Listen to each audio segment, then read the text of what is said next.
Tape 3W suivi d'école au Sénégal.com.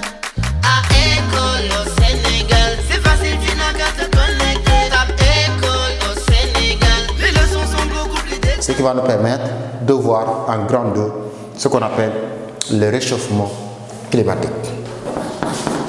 Grand 2. Le réchauffement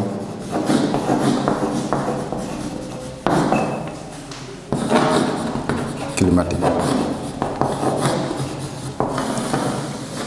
Voilà, donc on parle de réchauffement climatique ou tout simplement de réchauffement de la planète. Alors, par réchauffement, on entend quoi? Nous avons dit tout à l'heure qu'avec la destruction de la couche d'ozone, cela impacte sur la santé des populations, mais également cela impacte directement sur la planète. Cet impact direct sur la planète, c'est ce qu'on appelle le réchauffement. Ça veut dire qu'il n'y a plus de couche qui protège la planète, en quelque sorte. Donc les rayons ultraviolets vont arriver directement au niveau de la planète Terre. Maintenant, ce réchauffement est lié à plusieurs facteurs qui l'expliquent. Donc, les facteurs explicatifs. Premier facteur explicatif du réchauffement climatique, nous avons ce que vous entendez souvent qu'on dise l'effet de serre. Donc, l'effet de serre, c'est quoi? Elle permet à la planète de conserver une partie de l'énergie solaire reçue. C'est le résultat de l'émission de gaz, qu'on appelle gaz à effet de serre. Les gaz à effet de serre, la vapeur d'eau, la méthane, l'azote, l'ozone. Ces gaz absorbent 90% du rayonnement infrarouge, permettant de conserver une température moyenne de 15 degrés à la surface de la Terre. Les activités humaines sont à l'origine du réchauffement climatique avec comme conséquence ce qu'on a constaté au cours du XXe siècle, une hausse du niveau de la mer de 10 à 20 cm due à la fonte des glaces que je parlais tout à l'heure. À ce rythme, les régions côtières risquent d'être submergées par les eaux.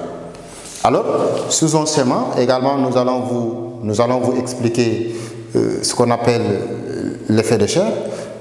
En pratique, ce que nous avons dit tout à l'heure en théorie. Voilà, donc tout à l'heure, on vous a parlé du réchauffement et qui parle de réchauffement parle de facteurs explicatifs du réchauffement climatique. Et parmi ces facteurs explicatifs du réchauffement climatique, on avait parlé tout à l'heure effet de serre. Donc, on vous a dit en théorie l'effet de serre consiste à quoi? Donc, vous allez observer avec moi ce qu'on entend par l'effet de serre, cette image qui l'explique. Donc, vous avez au niveau de votre gauche le Soleil, avec les rayons qu'il envoie au niveau de la planète Terre. Il y a une partie du rayonnement, ce que vous voyez en jaune, une partie du rayonnement qui est encore rejetée dans le ciel. Et ce que vous voyez en rouge, une partie des rayonnements infrarouges qui s'infiltrent dans le sol, mais également à partir de la Terre, une autre partie qui se projette au niveau de l'atmosphère. Donc vous avez en atmosphère, en première partie, nous avons le rayonnement solaire qui passe à travers l'atmosphère claire, rayonnement solaire qui entre à plus de 343 watts par mètre carré. Ensuite, vous avez vu qu'il y a un autre aspect. Une partie du rayonnement solaire est réfléchie par l'atmosphère à la surface de la Terre. C'est ce que j'avais dit tout à l'heure, qu'il y a une partie qui, si les rayons solaires quittent le Soleil, il y a une partie qui entre, il y a une partie également qui réfléchit. Et à partir de là, il y a également l'énergie solaire qui est absorbée par la surface de la Terre et la réchauffe. C'est-à-dire que l'énergie solaire est absorbée par la surface de la Terre. Cette énergie solaire-là qui est absorbée par la surface de la Terre permet de réchauffer la Terre. C'est la raison pour laquelle parfois on dit que la mer est un équilibre thermique. C'est-à-dire qu'un régulateur thermique, autant pour moi. C'est-à-dire que si vous habitez à côté de la mer, le plus souvent il y a une sorte de régulation que la mer fait par rapport aux rayons qu'il absorbe. Ensuite, il y a une autre partie du rayonnement infrarouge, ce que vous voyez en rouge là, qui est absorbée et remise par les molécules de gaz à effet de serre. La conséquence directe est le réchauffement de la surface de la Terre et de la troposphère. C'est-à-dire que les rayons solaires, les rayons ultraviolets que vous voyez en rouge là, il y a une partie qui s'infiltre dans la Terre, il y a une autre partie également qui va dans le ciel, ce qu'on appelle les gaz à effet de serre. Et une autre partie du rayonnement solaire qui passe à travers l'atmosphère et se perd dans l'espace, qu'on appelle rayonnement infrarouge, surtout net, 240 watts par mètre carré. Donc, ça veut dire que, si vous voyez cette image-là, c'est ce qu'on appelle le phénomène de l'effet de serre. Souvent, les gens pensent que l'effet de serre est un phénomène qui est produit par l'homme. Non, l'effet de serre est un phénomène naturel. Mais dans ces choses qui se passent, il y a l'impact de l'homme. C'est-à-dire, il y a l'homme qui impacte sur ces enjeux-là, sur le réchauffement climatique surtout. Mais l'effet de serre en tant que tel est un phénomène naturel. C'est tout simplement le fait que des rayons solaires quittent le soleil pour venir au niveau de la planète Terre.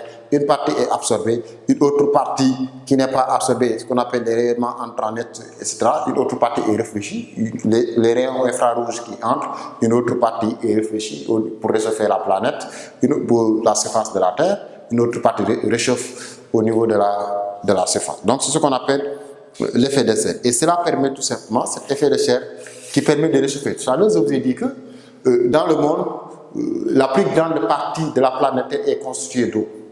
Maintenant, cette plus grande partie, si on interroge l'histoire, c'était constitué de glace, qu'on appelle la glaciation. Maintenant, ces glaces-là, avec la destruction de la couche d'ozone, avec l'impact de l'homme sur la planète, sur les écosystèmes, les rayons du soleil arrivent de façon très violente au niveau de la planète Terre. Et donc, ça impacte sur les océans. Alors, on assiste à des fontes de glace. Et ces fontes de glace-là ont comme conséquence, on note que durant le 20e siècle, une augmentation du niveau de la mer, ce qu'on appelle hausse du niveau de la mer de 10 à 20 cm. Ça veut dire que, par exemple, si nous avons le niveau de la mer comme ça, je prends la clé bleue, si nous avons par exemple le niveau de la mer comme ça, alors que le niveau des continents est comme ça, qu'est-ce qui va se passer? C'est comme une bassine remplie d'eau. Si la bassine est très pleine, elle se déverse. Ça veut dire que si l'homme continue à faire ces activités qui menacent l'équilibre de la planète et surtout par rapport au réchauffement de la Terre, les glaces vont continuer à s'affronter. Et le niveau de la mer continue à augmenter. Et si le niveau de la mer continue à augmenter, mais la mer avance dans les continents. Et cela va prendre tout simplement ce qu'on appelle ceux qui habitent au niveau des côtes. C'est-à-dire, à ce rythme, les régions côtières risquent d'être submergées. C'est-à-dire, tout ce qui habite à côté, c'est la raison pour laquelle au Sénégal, les zones comme Bargny à Rufisque, les zones comme Guet Ndar à Saint-Louis, les zones ici comme par exemple au niveau du Ouakam, Soumbédioune, tous ces espaces-là, si on continue à faire des activités qui vont menacer l'équilibre de la planète et qu'il y a le réchauffement climatique, toutes ces zones-là vont finir par disparaître sur la carte du Sénégal. Donc, parce que le niveau de mer augmente et la mer augmente. Et même si rien ne se passe, il y a une augmentation naturelle il y a une avancée naturelle de la mer. Donc, à cela s'ajoute, à ce rythme-là, les menaces vont devenir beaucoup plus importantes. Alors, c'était ça par rapport à l'effet de serre. Maintenant, nous avons d'autres facteurs explicatifs. Nous avons ce qu'on appelle la variation pluviométrique. Variation pluviométrique.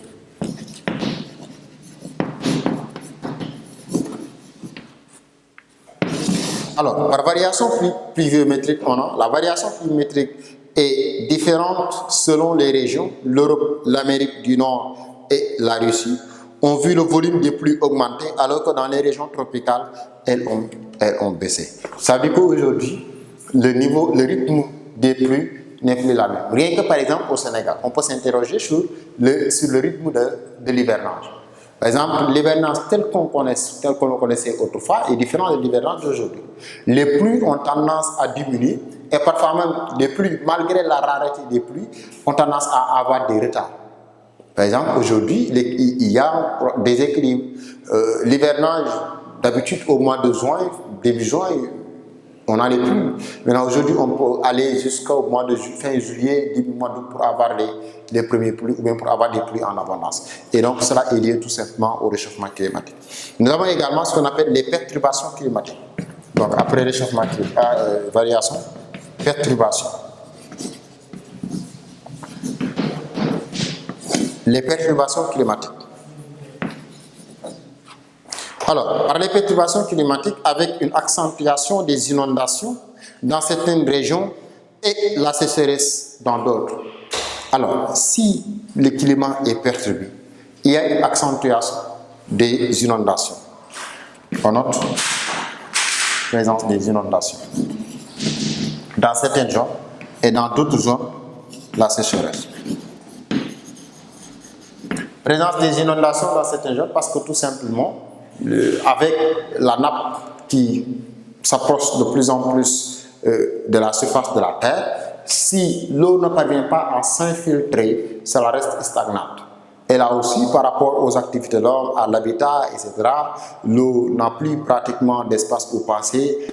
À cela s'ajoutent les problèmes d'aménagement du territoire et autres. Cela crée des inondations. Et dans d'autres zones, le réchauffement va détruire la végétation. Et si la végétation est détruite, bonjour la sécheresse. Maintenant, l'autre aspect, c'est la fonte de la glace polaire et d'autres glaciers aura comme conséquence un dérèglement du système climatique planétaire et une élévation du niveau des mers. Là aussi, on en a parlé tout à l'heure. Si les glaces se font à cause du réchauffement climatique, cela va provoquer l'augmentation du niveau de la mer. Et si le niveau de la mer augmente, le système climatique planétaire est une élévation de l'eau. Il y a également les cyclones tropicaux deviennent plus fréquents, plus violents et plus destructeurs. Les zones infectées par les moustiques vont s'étendre. Maintenant, quand on parle de cyclones tropicaux ici, les cyclones sont tout simplement de vents violents à partir des mers et qui sont provoqués le plus souvent par l'instabilité ou la dégradation de la nature. Les zones infectées par les moustiques vont s'étendre parce qu'il y a les plaques d'eau. Et avec les plaques d'eau, les zones infectées par les moustiques deviennent de plus en plus nombreuses. Et si les zones infectées par les moustiques deviennent de plus en plus nombreuses, cela va impacter sur la santé des populations car le paludisme est là. Et ce sont les moustiques qui le transmettent. Alors, certaines espèces végétales et animales risquent de disparaître. Là également, ça fait partie des conséquences. Donc, si le réchauffement climatique continue, si l'homme continue à faire ce qu'il fait, il y a certaines espèces menacent de disparition de certaines espèces. Donc, menace de disparition de certaines espèces. Donc, certaines espèces animales et végétales vont tout simplement disparaître parce qu'ils ne pourront plus supporter la chaleur qui provient du soleil. Et à partir de ce moment, ils vont tout simplement disparaître. Alors, par rapport à tout ce que nous avons dit, les menaces de disparition animale et végétale, les zones infectées par les moustiques qui deviennent de plus en plus nombreuses, les cyclones tropicaux, etc., la perturbation climatique, la variation pluviométrique et même parfois l'effet de serre, il y a l'homme qui est le principal responsable du réchauffement climatique. Et puisqu'on sait que c'est l'homme qui est le principal responsable du réchauffement climatique, à partir de ce moment, il y a eu plusieurs conférences qui ont été organisées pour une réduction de gaz à effet de serre. Donc ça veut dire qu'il y a peut-être, si on peut dire, des solutions qui sont envisagées. Ça veut dire qu'il y a des gens qui se sont rencontrés afin de discuter de ces problèmes-là, puisqu'il s'agit de problèmes sérieux, et de voir comment est-ce qu'il faut faire pour régler ces problèmes-là. Et là, les premiers sommets, il y a ce qu'on appelait le sommet de Kyoto, qui avait eu lieu en 1997. Et il y avait également le sommet de Copenhague,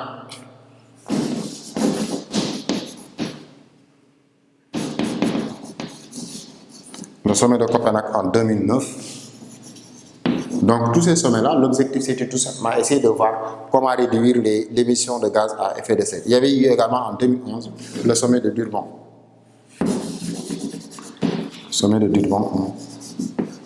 En 2011. Alors, les solutions préconisées sont l'utilisation des énergies nouvelles, la fabrication de véhicules électriques, demander aux grands pollueurs comme les États-Unis de réduire leur consommation en gaz à effet de serre. Alors, solutions qui sont préconisées au niveau de ces rencontres-là, c'était quoi? C'était tout simplement la fabrication de véhicules électriques. Fabrication de véhicules électriques. Alors ici, qui parle de fabrication de véhicules électriques, on peut faire référence par exemple ici à l'utilisation de l'énergie solaire. Donc qui est une source d'énergie très importante, mais dont la maîtrise fait défaut aujourd'hui. Tape www.suividecolosénégal.com